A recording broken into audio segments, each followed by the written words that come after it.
research in science and higher consciousness practices, and in a real practical way, helping people to find a place of calm and peace and de-stress and be healthier and live their fullest life.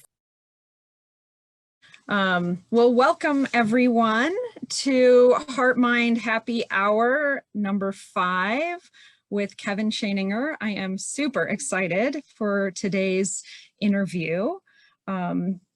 And let me just start by introducing myself. I'm Holly Copeland. I'm a human potential coach with HeartMind Alchemy, and I am super passionate about uniting ancient wisdom and modern science to help people find inner calm and clarity and awaken to our full potential as human beings. And so Kevin is, I'm just really excited to have him. He was my instructor for Raising Our Vibration, a meditation community that I joined last year. And we'll talk a little bit about that, I'm sure, towards the end. But just want to start by saying how extraordinary it was and how much it changed my life. So thank you for that, Kevin. Oh, thank you, Holly. Yeah. And Kevin is author and a teacher.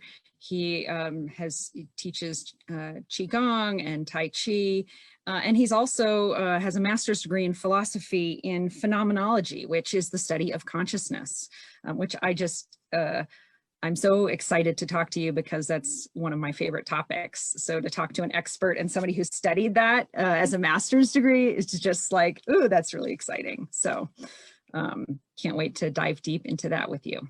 Well, thank you, Holly, and thank you for having me on. I so appreciate the coaching work you're doing with people, and also, like you said, how you're bridging research in science and higher consciousness practices, and in a real practical way, helping people to find a place of calm and peace and de-stress and be healthier and live their fullest life. So thank you for your work. Thanks a lot.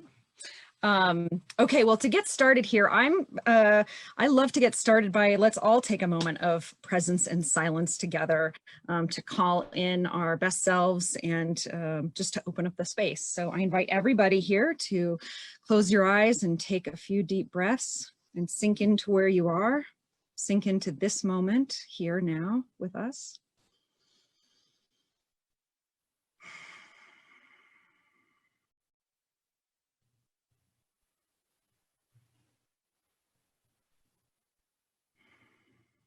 And feel what it feels like to be alive in this body, the room around you, the planet.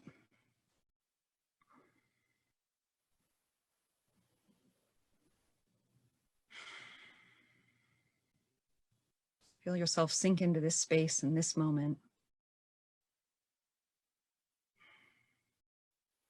And join us as we explore what becomes light and love and peace together.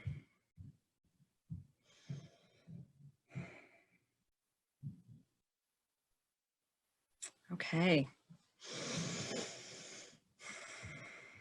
Well, welcome back. So we are indeed in extraordinary times. I'm sure none of us in our lifetime has seen something like this. Perhaps on the eve of World War II, this is what it felt like.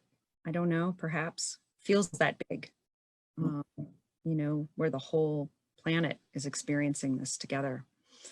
And,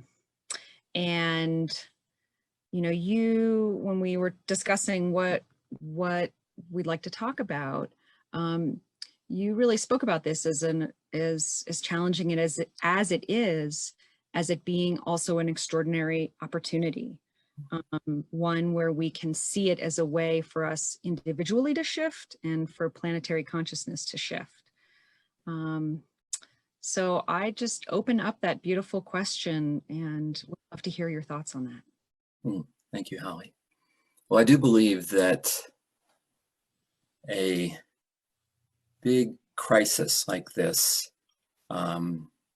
creates a big opportunity. And I believe that we need that right now. I think it's very clear that the way we as human beings have been going about living on this planet, the way we've been treating the planet, the way we've been treating our animals, the way we've been treating each other, the way we've divided ourselves up as countries, just our habits of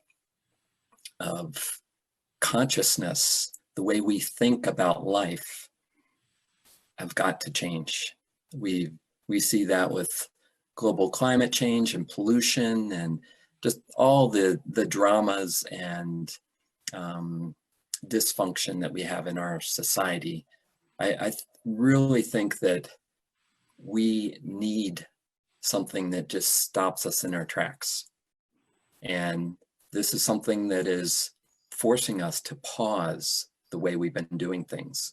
We're not going outside anymore. We're not going out to work. We're not socializing. We're not going to events. Where this is really stopping us and saying, okay, you're going to pause the way you're doing things now.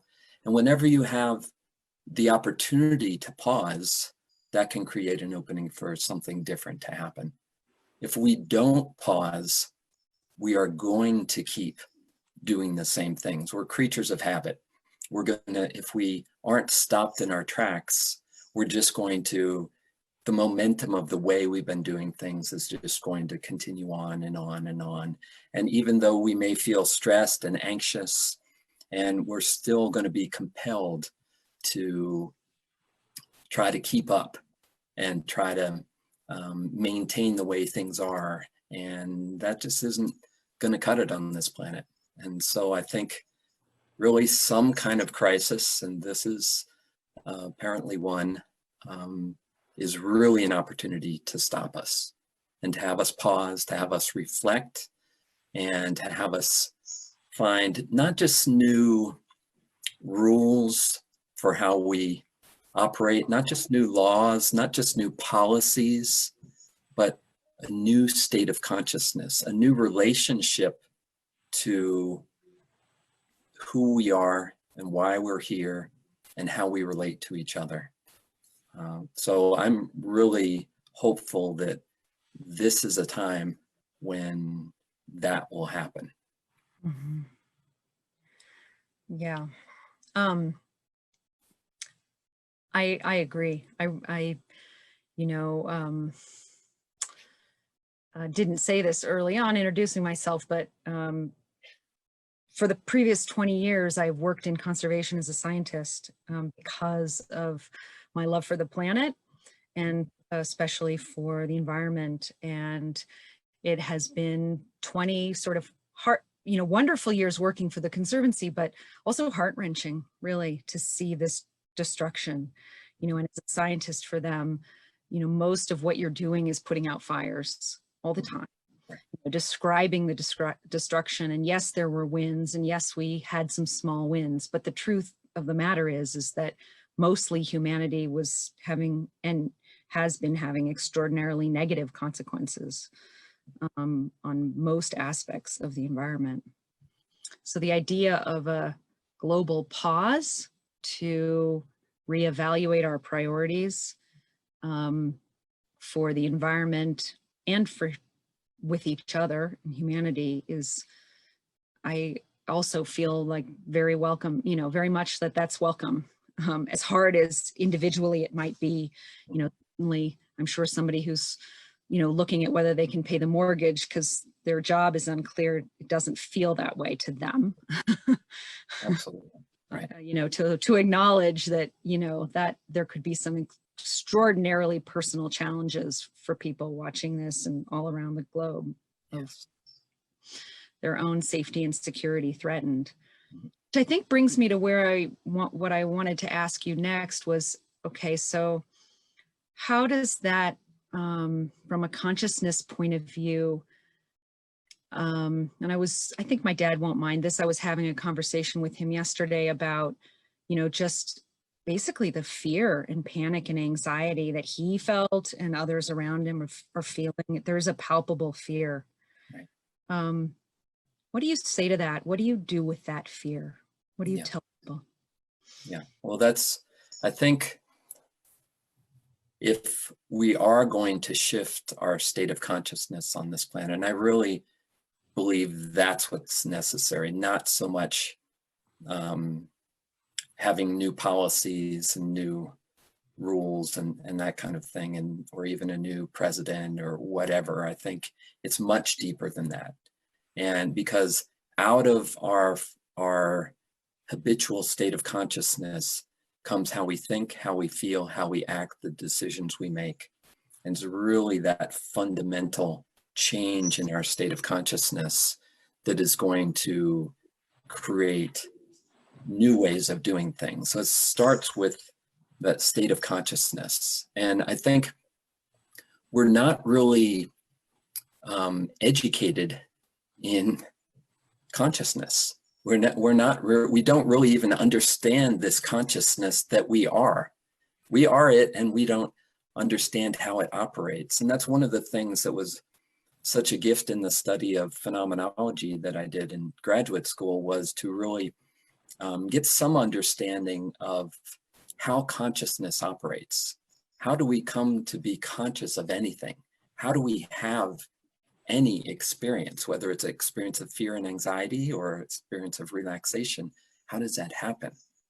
And just a very basic idea is that the experience we're having right now depends on two things. One is what we're focusing on, and two is how we're relating to that. Okay, so let's take the coronavirus. That could be something that we focus on. And then what is the meaning context that we surround that with? That's how we're relating to it. So we've heard a lot of different stories about the coronavirus, and changing stories like, oh, it's just like the common cold. Okay, oh, I'm not worried about it. Actually, maybe not so much that. Okay, and then we've heard that it's more like the flu. Okay, but it's a highly contagious flu. Okay, and then it can get blown out of proportion as we look at the news. We start to, all their focus is on is the words they are using are pandemic and crisis and escalating numbers, and numbers went up by so much this day, and that creates this whole meaning context of fear and anxiety. Okay, so we're focused on coronavirus, but what we surround that with determines how we feel about it. Now, it is possible to have a different meaning context around that. We could have a meaning context of this is an opportunity for human beings to pause what we're doing and to create a shift in consciousness on this planet, so we relate to ourselves and each other and the planet in a new way.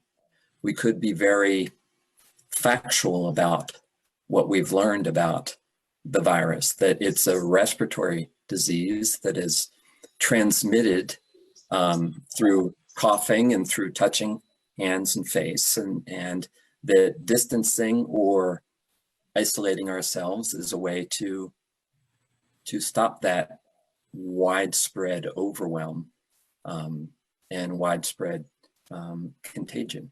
Okay, so if we depending on how we relate to it, will not only affect how the virus affects us, but how we feel about it. My perspective on the human body is that the human body is an amazingly intelligent, self-healing, self-directed, guided by source information system that will adapt to anything, any demands that are placed upon it, given the proper support. So given that we are not stressed out, that we're not anxious, that we're not exhausted, that we're taking good care of ourselves, we're resting, we're learning how to put ourselves into a state of conscious relaxation. And when we're eating good food, we're drinking clean water, we're breathing clean air, we're reducing the amount of pollutants that we're taking into the system. All of that supports this amazing immune system that we have to come online and to interact with any virus or any pathogen and to figure it out and to adapt to it and learn how to overcome it. Now, if you hold that perspective and you say, okay, I'm going to support my immune system and I'm going to limit my contact and I'm going to, in even a deeper sense, I'm going to raise the vibration of this subtle energy system that I am. In that way, I'm going to create a whole different meaning context for relating to the virus. Interesting. So you're talking about this meaning context, like how you view this virus in the context of your consciousness. Is that right? Yeah. So any experience, if we are having anxiety, it's because we're focused on something and we're telling ourselves a scary story about it. Yeah. Right? That's how we have anxiety. Okay. Yeah. So, and story was the word that I was going to follow it up with. It sounds like a narrative or a story that you're telling yourself. exactly. And the story that we tell ourselves about anything not only changes how we feel, it actually changes how our cells function. When we tell ourselves this story about body, this is an amazing immune system, and we are connected to all of life and billions of years of evolution and intelligence, and that everything we need to know is available in this wider consciousness. So body, I'm going to give you every resource that you need to draw on all of that and to relate to this virus from that position. That's an empowered position. That completely changes how I relate to what's happening. And it changes how my cells function. When I'm in a state of relaxation and empowerment, I actually flip the switches in my DNA to turn on that immune function. When I'm in a state of anxiety and stress and panic, that turns off immune function. That puts the body into a state of distress. And so at least that is to tell a different story about how this might turn out. And it might turn out differently if we as individuals shift our state of consciousness and boost our immune response. And then if we as a society raise our level of consciousness, so we start treating the planet and our animals and each other with that same care and that same support, that changes our collective immune system as well. So the story that you tell your body matters, is what you're saying. Absolutely. And it matters instantly. Like I experience that if I am feeling like I'm fighting something off, and if I get my body into a deep state of relaxation and infuse it with positive energy, within minutes, I feel differently and my body feels differently. I feel more energized, and it completely changes my physiological feeling as well as my emotional feeling. And that activates immune response. Yeah.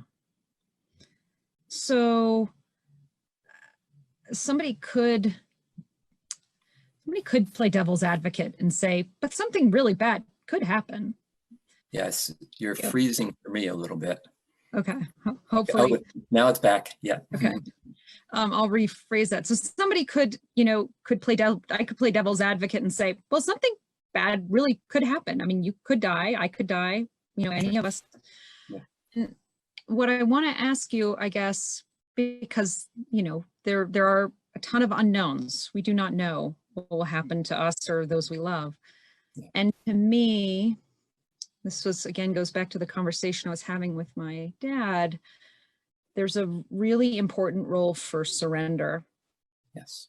In what, for me, what underlies my ability to be strong and feel secure is that I have an underlying sense of surrender and trust that ultimately it all is okay. It all will be okay. Yes. Can you speak to where you put surrender and trust and the importance of that in this whole picture? Yeah. So I think consciously relaxing ourselves is like step one. Okay. To be able to just come out of that stress mode, that anxiety mode, to be able to bring a state of relaxation into the body is just the first step. And in subtle energy meditation, we then go deeper into the body and to feel this vital force that's flowing through the body, through these energy centers, through the meridians of the body. And as we start to feel that and become connected to that, we start to connect with the universal life force all around us, and to feel and to know that we are part of an eternal life force, that we are an expression of an eternal life force that is timeless and boundaryless. And as I connect with that, as I connect with that level of experience, I get beyond myself. I get beyond self-focus, and I connect with the eternal. I connect with a larger power than myself, the creative force of the universe. And it gives me a whole different relationship to this body and this life here and now. And not only is it eternal, but it's just infinite. When my mind can expand out to that infinite space of awareness, then anything here and now is a small thing. Even this life right here in this body, it's a small thing. It's like this life in this body will pass. I don't know how long it's going to be, but it will pass, as it will all of our bodies here. We will pass from these bodies. And that's not fundamentally who we are. Fundamentally, who we are is an expression of this infinite consciousness, this eternal consciousness. And I think the metaphor of waves in an ocean is a great metaphor, and that our life in this body is like a wave, that we're born and we rise and we fall and we're go back into the ocean again.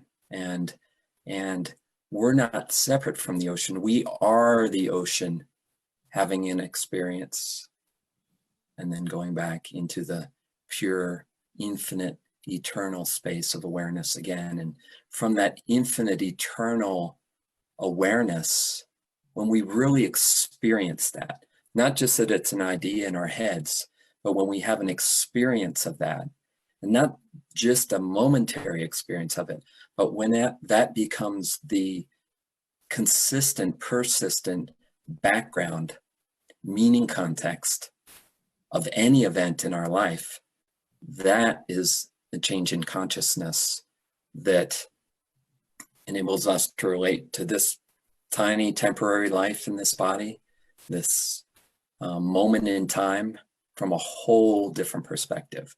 That's the wider meaning context that is the antidote to fear and anxiety. Ultimately, that is the antidote to all our uncomfortable, our discomforts and our fears and our anxieties, is knowing that, but not just knowing it, but experiencing it. Actually feel that infinite space. And that's what this practice of subtle energy meditation is all about, to actually experience that. So it becomes the background for your life, the background for all relationships, the background for every thought and feeling you have, is that infinite, eternal space of consciousness.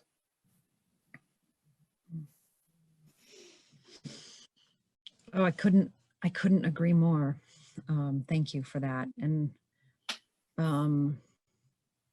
I guess I can say that in my own journey through meditation, with you, and a little bit before then, over the past year and a half, very much what I have noticed is just that, is that returning every single day and cultivating that relationship every single day with my inner consciousness, befriending it and exploring that, then it softens the meaning, doesn't it? It softens the 3D world and its grasp on you, because you Right. start to realize how small it is relative to this infinite source that you're a part of, something Yes. much larger. Yes. And that's, I think that is the primary shift in consciousness that is absolutely essential. And if we don't go there, then, it's just necessary for the planet and for us to learn this, to get this on a fundamental primary level of our being and our knowing. And it's a shift from focus on, first of all, this body, this individualized unit of consciousness, and being worried about its survival, to this experiencing the infinite eternal space of awareness that never dies and that just continually expresses itself in new forms. This form Kevin, this form Holly, these are just expressions of this infinite life, and they're temporary passing expressions. And you might say, oh, that's sad. Well, it's only sad if you're hanging on to an idea that you are this small self, this that you think you are this body and nothing else. And I think that's that materialism that is embedded in our culture, and especially in our scientific culture, is we think that only what we can measure and touch and pound on is real. And actually, this is just an expression that is available through us or to us through this apparatus of these senses in this body that we have. And there is so much more than this. There is so much more than the material world. This material world is like a surface with a huge ocean underneath it. And it's that huge ocean where there's a feeling of deep peace and deep comfort and love and light and infinite eternal life. And when we're living from that deep ocean, and it surrounds us all the time, this body, it's important, and we're having experiences here in relationships and in the context of eternity and infinity. It's a passing phenomenon. Yeah. So the invitation here for those watching, I think, is if you haven't taken up a meditation practice, the invitation that I hear you saying is this is a really great time right now to take up. This is an ideal time. And on that note, the number, I hear so many people over the years, and I've taught meditation since 1991. And in that time, so 29 years of teaching it, the number one thing that people have told me, and increasing numbers of people have been telling me they want to meditate. So that's like in those 29 years, like first, what's meditation? And then, yeah, that's a good thing to do. I've heard about that too. Yeah, my doctor told me that would be a good thing to do. I really want to do that. I want to meditate. The number one thing people say is their excuse is, I don't have time. Well, now I bet that you have more time, and you're probably at home, or it would be a good idea to be at home if you can. And you have more time, you have more space, you have more opportunity to take a break, even if it's 10 or 20 minutes at a time, even if it starts with a few conscious breaths, honestly, and to just take a pause and to find a state of relaxation in the body. And as that becomes a grooved habit and you learn how to relax yourself, learn how to come down out of anxiety, and it becomes a reliable place of relaxation you can go to, there are greater depths that you can go down through relaxation into a wider space of awareness and touch in with this eternal, infinite consciousness. And as that happens, and as that's a daily practice, and not just during the time of meditation, but it's something that's present with you throughout the day, and it's the background for all your thoughts and all your relationships and all your decisions, and you're bringing that space to every relationship and every interaction that you have, that changes our consciousness individually and collectively. And that is the antidote. That it's something that's been tested for thousands of years, and it's something that science is backing up now, the benefits of it physiologically, starting to understand consciousness on a little deeper level. And that shift is necessary, and the time is now, and we have the time now. So let's do it together. Yeah, absolutely. There's a wonderful invitation. I guess I would like to ask you a little bit about the subtle energy meditation that you teach, which I experienced in the Raising Our Vibration community. But as a bit of a setup for that, I guess, when I launched my own meditation journey, I went into it with fairly simple aims, which was really to, I was just tired of the narrative in my head. I was tired of it controlling who I was. And I had this deeper sense. I mean, as many of us, I think many people do, like, I'd like to calm my mind. I'd like to, live from a greater sense of ease, and tame that monkey mind, maybe, to put it simply. Mm-hmm. And, what I discovered was something so much more than that. And I know it sort of sounds silly now talking about it, because the sages and all this other reading I was doing was talking about it. So I knew there was something much bigger, but my aims going in were quite simple, honestly. And I heard it explained by somebody, there's sort of like meditation with a small m and a meditation with a large M, where meditation, there's the mindfulness, quiet your thoughts kind of aspect of meditation, just interoception and just kind of feeling calm and centered. And then there's this larger M, which is connecting to infinite source and becoming, really touching something much bigger. And subtle energy meditation certainly is that sort of with a meditation with a large M. But would you talk a little bit about those differences and what drew you to teaching subtle energy meditation, where that came from? Mm-hmm. Yeah. So meditation with a small M, you could, it's stress reduction, learning how to consciously relax your body and feel inside your body, interoception, and adopt a mindful attitude. So I think we start in subtle energy meditation with those two principles: learning to feel what's happening inside the body.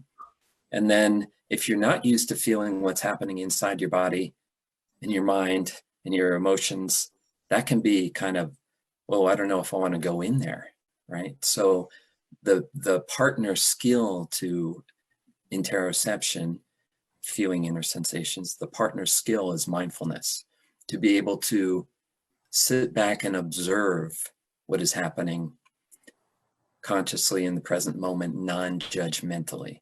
So to just be able to say, with whatever arises, whether it's an anxious feeling or a body pain or a thought that just has a hold of you and won't let go, is to find that observational point of view where you can say, oh, yeah, I see. That's a thought. Oh, there's a feeling. Okay, I feel that. Okay. but to be able to look at it with a little observational distance. And that's just absolutely essential, because as we begin to tune into the body and begin to relax, memories might come up, or pains or anxieties or monkey mind, as you were talking about. You might just say, oh, I'm thinking more and more. I thought meditation was supposed to quiet my mind, and all of a sudden my mind's busier and busier, and I'm feeling all these emotions. It's not working for me. Like, well, actually it is working for you.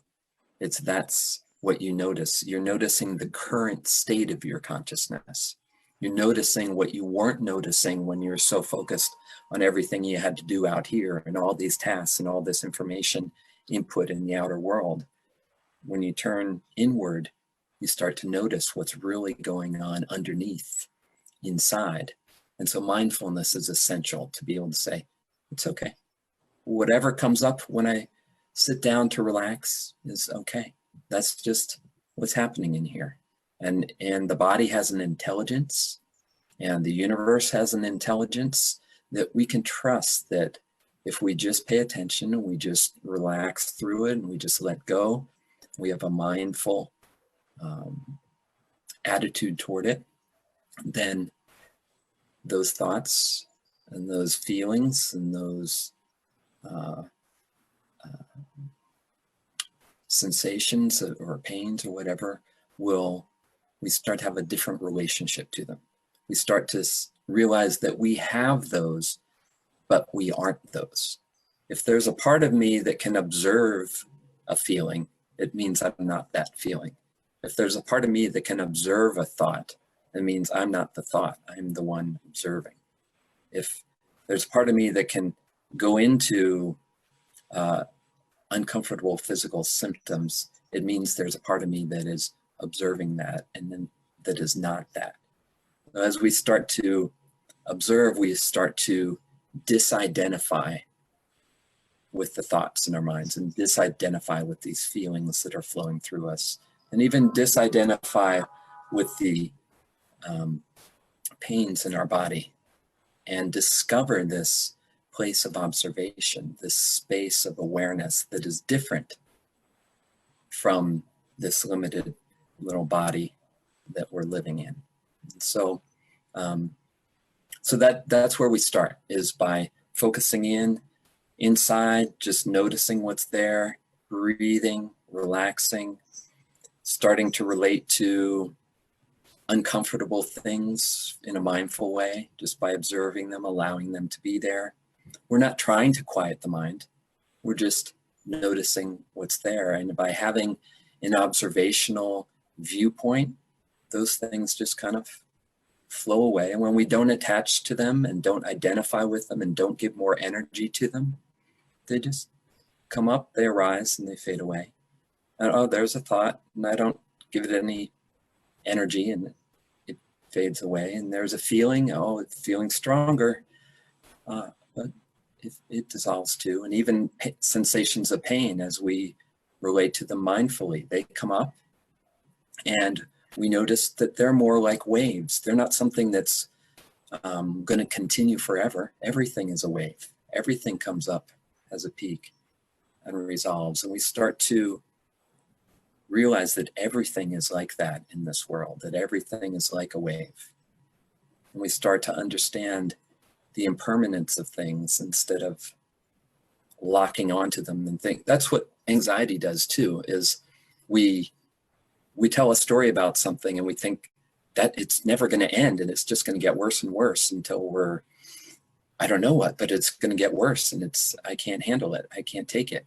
But if we have a mindful relationship to it, we see that nothing is like that. There's nothing that is never. Everything is a phenomenon. Everything arises and fades. There is only impermanence in this world. And we start to have an easeful relationship to that. So we start to have an easeful relationship to what's happening inside us. And then we start to have a more easeful relationship to what's happening around us. And so that's the foundation. And then in subtle energy meditation, as we start to relax and tune into the body and get comfortable in the body, we start to feel subtle energy flow. We start to feel these energy centers, for example, in the abdomen and in the heart and in the center of the brain, and these energy channels like through the core of the body. And as we tune into that, we start to feel this life force. We're like, oh, maybe I'm not just this body. Maybe there's something else happening here. There's this subtle energy. There's this vital force that's flowing through us. And as we tune into that, we start to feel like, oh, yeah, that feels more like, first of all, it feels very good, but it also feels more like home. It feels more like where I came from. It feels like more like this eternal, timeless being that is having an experience through this body. And so through going into the subtle energy system, then we start to connect to this universal life force and this expansive awareness of the whole field of life energy. And then even to what is the, what brings forth this field? What is underneath this field? This field arises within this infinite, pure consciousness. So that's kind of the path of subtle energy meditation. Thank you for describing that path. And yeah, I can just reiterate again how transformative a path it was for me in my own meditation journey, and really, really deeply thankful for the opportunity to study with you and experience subtle energy meditation. Thank you. You're coming out with an app soon, right?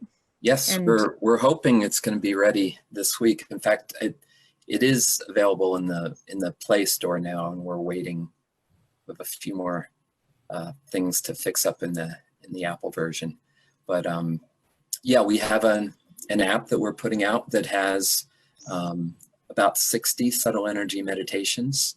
It also has the meditations from this subtle energy meditation course that you took. Those are really in-depth ones. So it has different levels to it. It starts with these mini meditations, ones that you can do in 4 to 10 minutes, just get your feet wet. And then, so we say, start here, and then there's a go deeper section, which is a little longer meditations. Some meditations, there's a whole section on optimal health, energy, and well-being. So there's a lot of meditations in there to boost your immune function and to start to feel this vital force flowing through your body and start to renew this relationship to your body as a subtle energy system.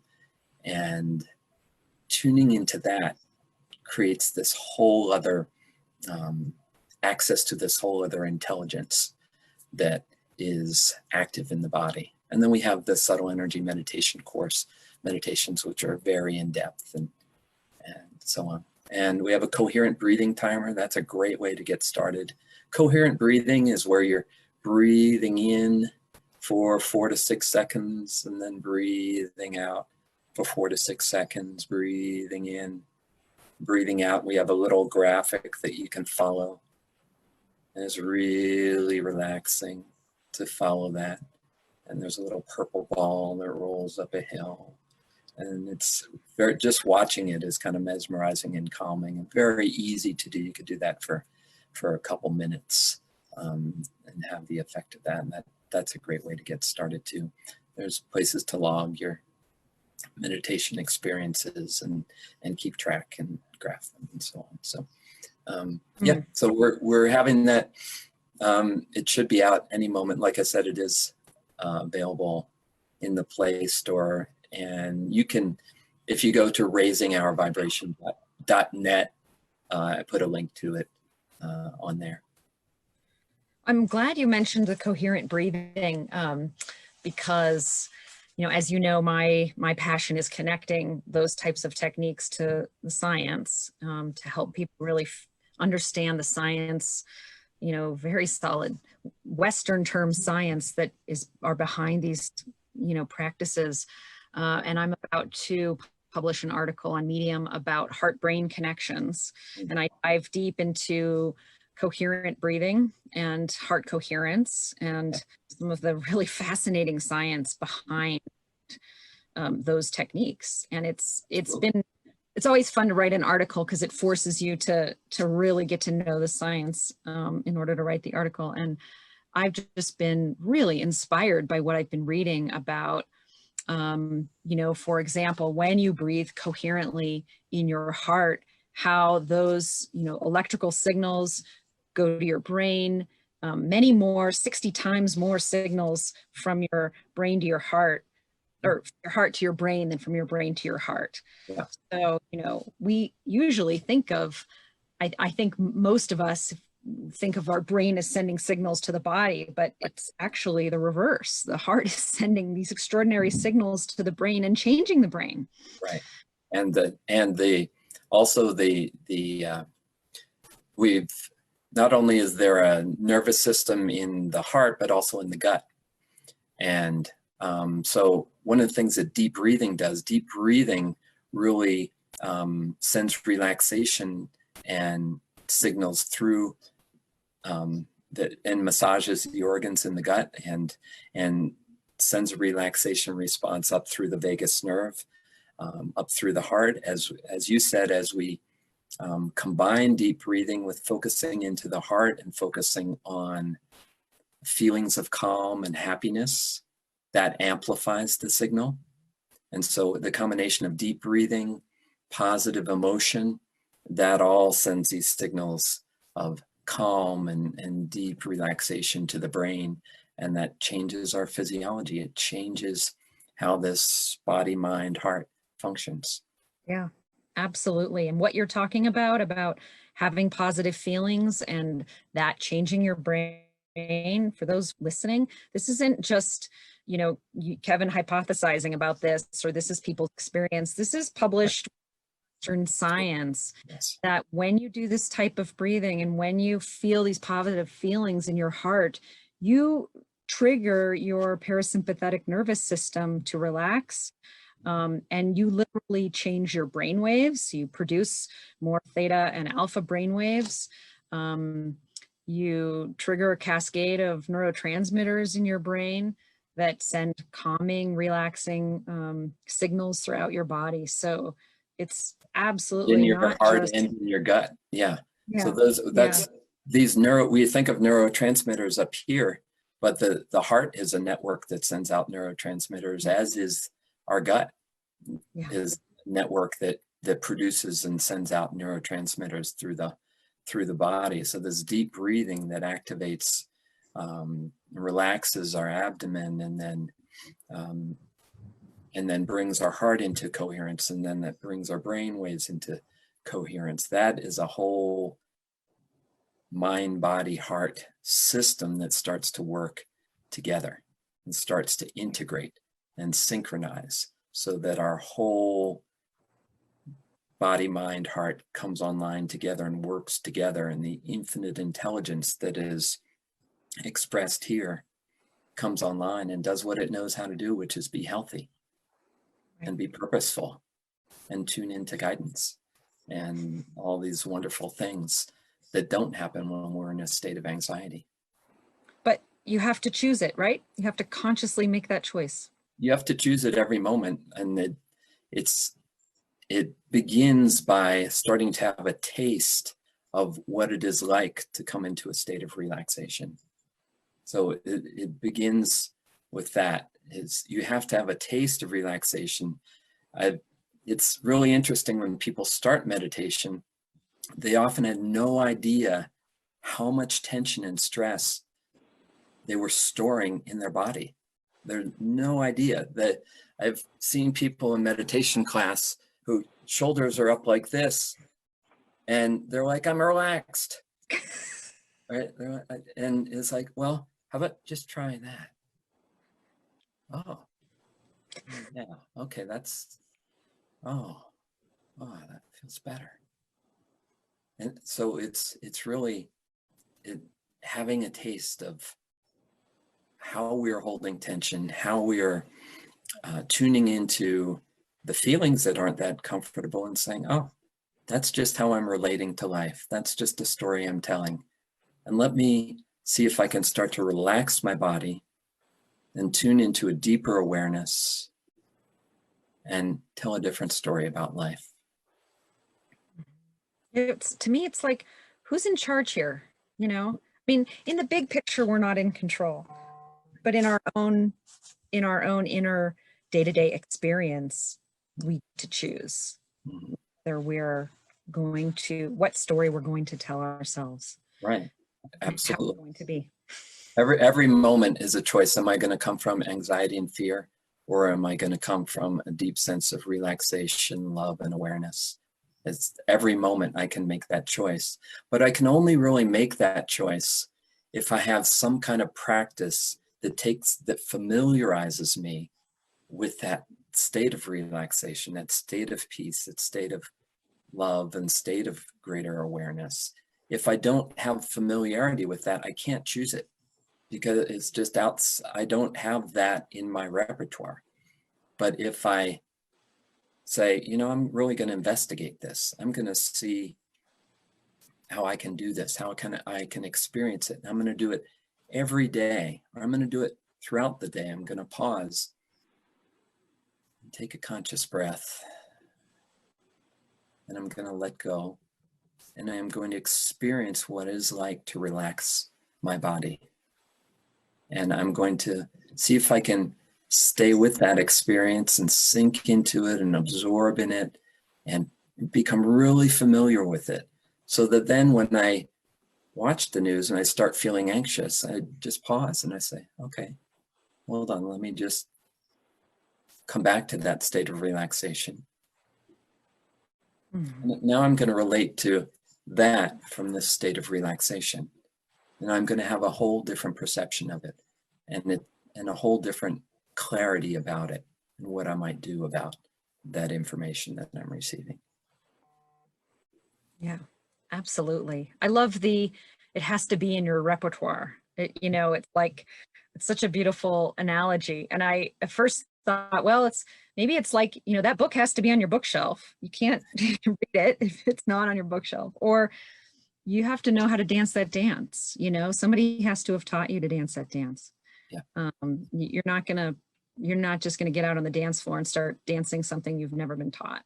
Absolutely. And something that you haven't practiced. And when you first start with tuning in inside, you're like, what you discover is all the stuff that's going on in there. And that's okay. That's what you need to discover first.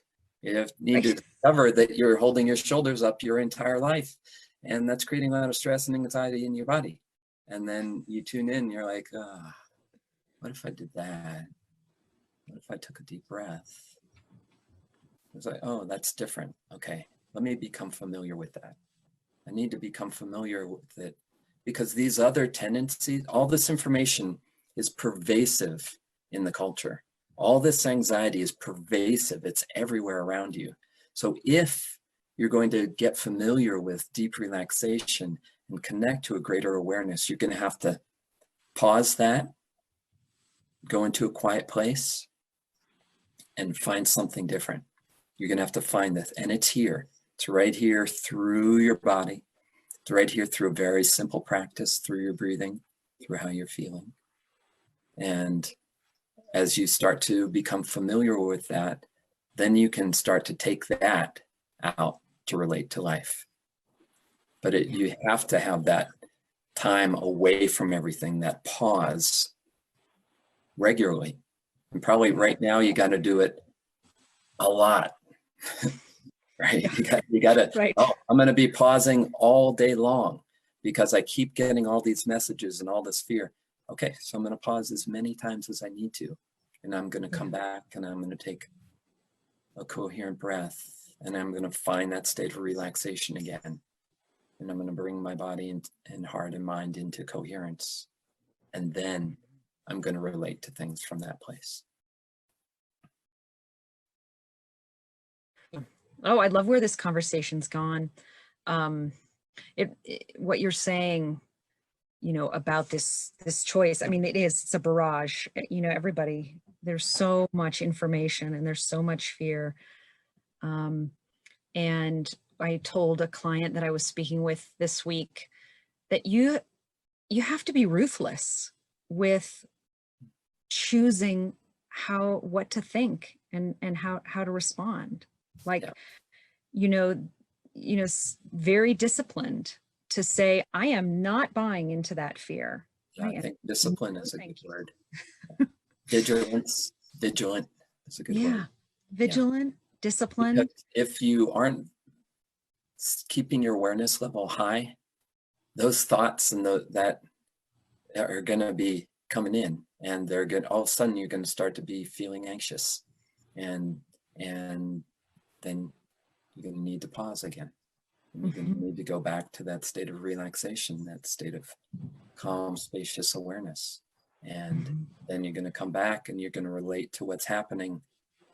And the other thing about that, when you get into a state of calm and you get into a state of spacious awareness, there's a natural compassion that arises, because you're not feeling the separation and the division and the anxiety and the threats and the fears.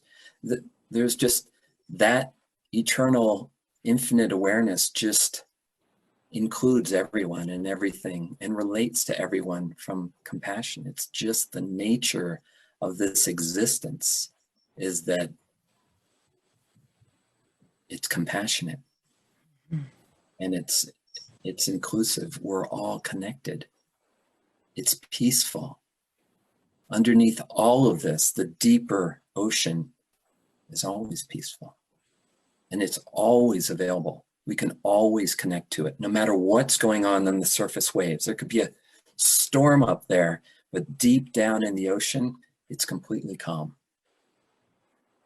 And when we go there and let that be the background for how we relate to ourselves, relate to each other, that creates a whole different experience here in this world.